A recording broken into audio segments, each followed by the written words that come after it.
நட்பு சுட்டிலிருந்து உள்நோக்கத்தோடு பரப்பப்படும் அவதூறு எது எங்களுக்கு பிரிச்சு பார்க்க தெரியும். கொள்கை தெரிவும் நட்பின் புரிதலும் கொண்டவர்கள் நாங்கள் என்பதன் அடையாளம் தான் இந்த மேடை. கியூபாவில புரட்சியை நடத்தி ஆட்சியை நடத்திய மாபெரும் தலைவரான பிடல் காஸ்ட்ரோ அவர்களுடைய நூற்றாண்ட நாம கொண்டாடிக்கிட்டு இருக்கிறோம். இதே மாதிரி 2006 கியூபா நாட்டினுடைய பெருமையை போற்றக்கூடிய விழா ஒன்று சென்னையில் நடந்துச்சு. அதுதான் இங்க குறிப்பிட்டு சொன்னாங்க. அந்த மாநாட்டில் கலந்துகிட்ட தலைவர் கலைஞர் அவர்கள் பிடல் காஸ்ட்ரோவுடைய புகழ கவிதையா வாசிச்சார். நம்ம தோழர் பாலகிருஷ்ணன் அவர்கள் கூட அதை சுட்டி காட்டினார். அந்த கவிதையிலிருந்து சில வரிகளை நான் குறிப்பிட்டு காட்ட விரும்புகிறேன். உயிரோடு இருக்கும் உலகத் தலைவர்கள் வரிசையில் உங்களை கவர்ந்த ஒருவரின் பெயரை கூறுக என்றார். உயிரோடு இருப்பவர் மட்டுமல்ல, என் உயிரோடும் மூச்சோடும் கலந்துள்ள ஒரு தலைவர் உண்டு, அவர்தான் பிடல் காஸ்ட்ரோ என்று. இளம் பிராயத்திலேயே அவர் எழுச்சி முரசு, புரட்சி கனல், இனங்கண்ட எதிரிகளை வீழ்த்து காட்டும் மூளைக்கு சுத்தக்காரர், இருளில் சர்வாதிகாரியாகவும் வெளிச்சத்தில் ஜனநாயகவாதியாகவும் இரட்டை வேட அரசியல் நடத்திய பாட்டிஸ்டா எனும் பசுத்தோற்பு வேங்கை, அந்த விலங்கின் வேஷத்தை கலைக்க துணிந்து அதற்கு ஒரு அணியை தயாரித்து போரிட்டு தோல்வியுற்று சிறைப்பட்டு நீதிமன்றத்தில் நிறுத்தப்பட்ட போதுதான் வரலாறு என்னை விடுதலை செய்யும் எனும் வைர வரிகளை சரித்திர புத்தகத்தில் மையம் புகழ் சித்திரமாக பதிய வைத்தார் காஸ்ட்ரோ. பாட்டிஸ்டா ஆட்சியில் பிடலுக்கு 15 ஆண்டு காலம் சிறை என்றதும் பற்றி எரிந்த மக்களின் புரட்சி நெருப்புக்கு ஈடு கொடுக்க முடியாமல் 2 ஆண்டுகளில் சிறை கதவு திறந்தது. சிங்கம் வெளியே வந்தது. அந்த சிங்கத்துக்கு ஒரு சிறுத்தை துணை சேர்ந்தது. அவர் பெயர்தான் சேக்குவார்.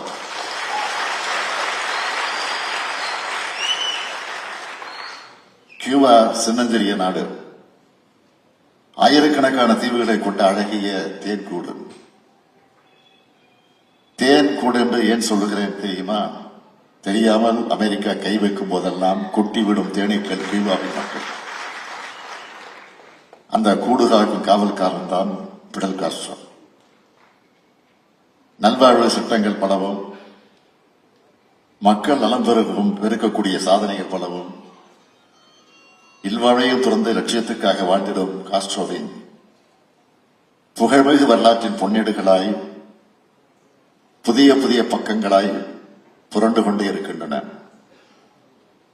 வெள்ளி விழா ஐநா சபைக்கு நடந்தபோது பல நாடுகளின் தலைவர்களுக்கு மத்தியில 32 வயது நிரம்பிய சிவப்பு நட்சத்திரமாய் முதுபெரும் தலைவர்களால் பாராட்ட பெற்றவர் பிடல் காஸ்ட்ரோ. முதற்கட்டமாக ஸ்பெயின் நாட்டின் காலனி கியூபா, அடுத்த கட்டம் அமெரிக்காவின் காலுக்கு அணியாக ஆக வேண்டும் கியூபா என்று ஆதிக்க புரியினர் முனைந்தபோது அதுதான் முடியாது, அந்த காலையே முடக்குவோம் என்று மக்களை திரட்டினார் பிடல் காஸ்ட்ரோ. மலைப்புற்ற ஏகாதிபத்தியவாதிகள் பின்னங்கால் பிடரையால் இடிபட ஓடினர் என்றால் அது பிடல் காஸ்ட்ரோவின் உறுதிக்கும் அவரை பின்பற்றும் மக்களின் மகத்தான சக்திக்கும் பின்பலமாய் மார்க்சின் தத்துவம் இருப்பதற்கு அடையாளம். இதுதான் தலைவர் கலைஞர் அவர்கள் எழுதிய கவிதை. இந்த கவிதையை மொழிபெயர்த்து பிடல் காஸ்ட்ரோ அவர்களிடம் தரப்பட்டு அதை தன்னுடைய மேசை மீதே வச்சிருந்தார் என்று தலைவர் சொன்னார். அப்படிப்பட்ட உலக தலைவரான பிடல் காஸ்ட்ரோ அவருடைய நூற்றாண்டு விழாவில் பங்கேற்பது எனக்கு கிடைச்ச மிகப்பெரிய பெருமையாக நான் கருதுகிறேன். உலகின் பல நாடுகளில் புரட்சி நடந்திருக்கு. எல்லா புரட்சிகளும் வெற்றி பெற்றதில்லை. சில புரட்சிகள் தான் வென்றுள்ளன. சில புரட்சியாளர்கள் ஆட்சி அமைத்துள்ளனர். அப்படி ஒரு புரட்சி நடந்து அந்த புரட்சி வெற்றி பெற்று புரட்சியே தொடங்கியவரே ஆட்சியில் அமர்ந்து வெற்றிகரமாக பல்லாண்டு காலம் ஆட்சியும் அமைத்து அந்த போரையும் அந்த பேரையும் புகழையும் 100 ஆண்டு காலம் தக்க வச்சிருக்காருன்னா அது பிடல் காஸ்ட்ரோ அவர்கள் தான். 17 ஆண்டு காலம் கியூபாவின் பிரதமர், 32 ஆண்டு காலம் கியூபாவினுடைய ஜனாதிபதி என அமெரிக்க நாடு விதித்த பொருளாதார தடைகளையும் வென்று கியூபா நாட்டை வளர்த்து காட்டினார் பிடல் காஸ்ட்ரோ. என்னை நீங்கள் கைது செய்யலாம், அது எனக்கு பொருட்டல்ல, வரலாறு என்னை விடுதலை செய்யும்னு நீதிமன்றத்தில் சொன்ன பிடல் காஸ்ட்ரோ அவர்களை வரலாறு விடுதலை மட்டும் செய்ய உலகையே கொண்டாட வச்சிருக்கு. பிடல் காஸ்ட்ரோவும் சேக்குவாரும் உலகை அனைத்து புரட்சியாளர்களுக்கு வழிகாட்டியா, நம்பிக்கை நட்சத்திரமா திகழ்கிறாங்க.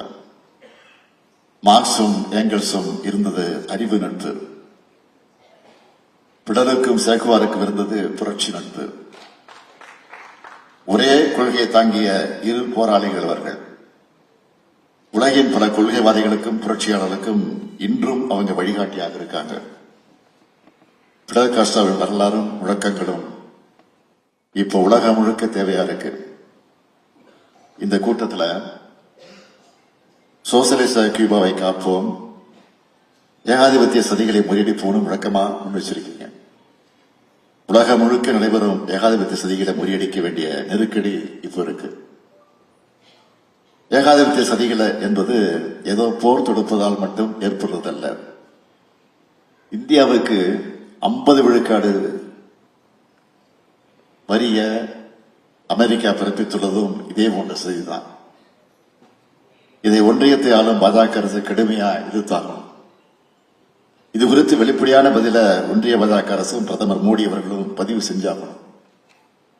இந்தியாவுக்கும் அமெரிக்காவுக்கும் 5 சுற்று வர்த்தக பேச்சுவார்த்தைகள் நடந்து 6வது சுற்று பேச்சுவார்த்தைக்கு நாள் குறிப்பிடப்பட்ட நிலையில எதுக்கு அமெரிக்க அதிபர் ட்ரம்ப் அவர்கள் தன்னிச்சையா வரியை உயர்த்தி அறிவிக்கணும்?